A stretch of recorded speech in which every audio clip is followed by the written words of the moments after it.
পরের বলে এবার রান পাবেন, গ্যাপটা পেয়েছেন, ফিল্ডার বলের পিছু পিছু দৌড়াচ্ছেন, তবে নাগাল পাবেন না 4 রানের জন্য। দারুণ শট, বলের লেনটা আগে ভাগেই বুঝতে পেরেছিলেন এবং যে কাটটা তিনি খেললেন ওখানে যে কর্ডনটা ছিল সেই কর্ডনটাকে বাইসেক্ট করে ফেললো। দেখার মতো একটা শট আমরা দেখলাম সাদমান ইসলামের ব্যাট থেকে। বাংলাদেশ জাতীয় ক্রিকেট দলের টেস্ট দলের ওপেনার হিসেবে তিনি খেলে থাকেন। কভার পয়েন্টের মাঝখানে যে ছোট্ট একটা গ্যাপ, সেই গ্যাপটাই তিনি আসলে ব্যবহার করেছেন। দেখার মতো শট। অফ স্টাম্পের একটুখানি বাইরে বল, এবারে ব্যাটে বলে হয়েছে, শান্ত বলের পিছু পিছু দৌড়াচ্ছেন ঠিকই, কিন্তু বলের নাগালটা তিনি পাবেন না। 4 মার, ওয়েলকাম বাউন্ডারি সাদমান ইসলামের ব্যাট থেকে।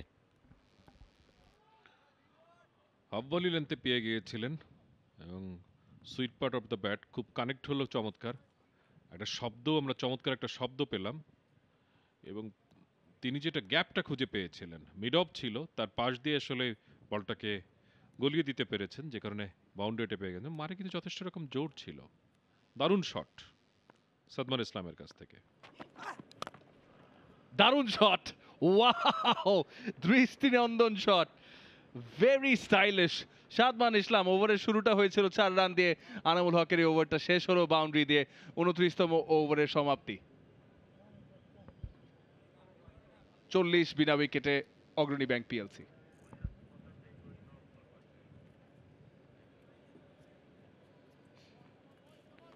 সাদমানের বেলায় পুল করে দিয়েছেন, যেটা বলছিলাম যে খানিকটা শর্ট হলে পুল করতে পারেন সাদমান ইসলাম। একটু শর্ট, সঙ্গে সঙ্গে খুবই দ্রুত ব্যাকফুটে শিফট করলেন। খুব একটা শর্ট যে বলটা আসলে ছিল সেটা কিন্তু নয়, কিন্তু লেংথটা খুবই দ্রুত পড়তে পেরেছেন এবং ব্যাটে বলে খুব দারুণভাবে টাইমিং হয়েছে। আমরা আবারও শটটা দেখে নিচ্ছি, ব্যাকফুটে conversion of weight, mid wicket দিয়ে 4টি রান গ্যাপ সেখানে ছিল। ঝুলিয়ে দিয়েছেন বলটা, কভার পয়েন্ট অঞ্চলে ফিল্ডার রয়েছে, সরাসরি ফিল্ডারের হাতে এবং এরই সাথে ওভারের সমাপ্তি হবে। বাউন্ডারি যদিও এসেছে, 6টি রান 13তম ওভার থেকে 64, 1 উইকেটে অগ্রণী ব্যাংক পিএলসি।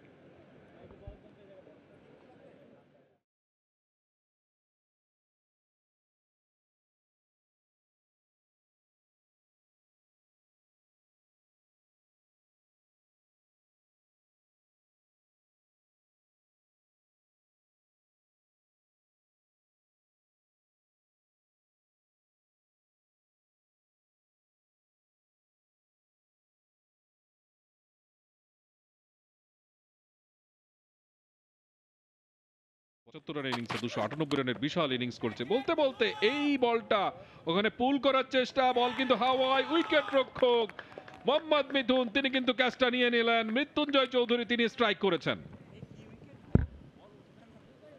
একটুখানি ছটফট করছিলেন এবং সেটারও কিন্তু মাসুলটা গুনতে হলো।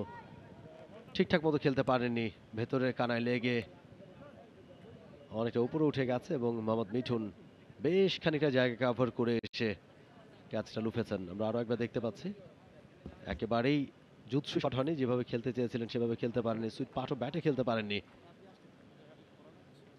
মোহাম্মদ মিঠুনের হাতে ধরা পড়ে দ্বিতীয় উইকেটের পতন। আগের ডেলিভারিটা খুব বাজে একটা ডেলিভারি ছিল, অতিরিক্ত রান কনসিড করেছিলেন মৃত্যুঞ্জয় চৌধুরী। পরের বলে উইকেট তুলে নিয়েছেন। 70 বল থেকে 46 রান করে সাদমান ইসলাম ফিরে যাচ্ছেন প্যাভিলিয়নে। কামব্যাক করার একটা ওয়ে কিন্তু ম্যাচে পেয়ে গেল আবাহনী লিমিটেড। মোমেন্টামটা কিছুটা হলে তাদের পক্ষে ফিরে এসেছে। এখন নতুন ব্যাটসম্যান যিনি আসুন না কেন, নিশ্চয়ই স্টাম্পকে আক্রমণ করার একটা চেষ্টা থাকবে ক্যাপ্টেন নাজমুল হোসেন শান্তর।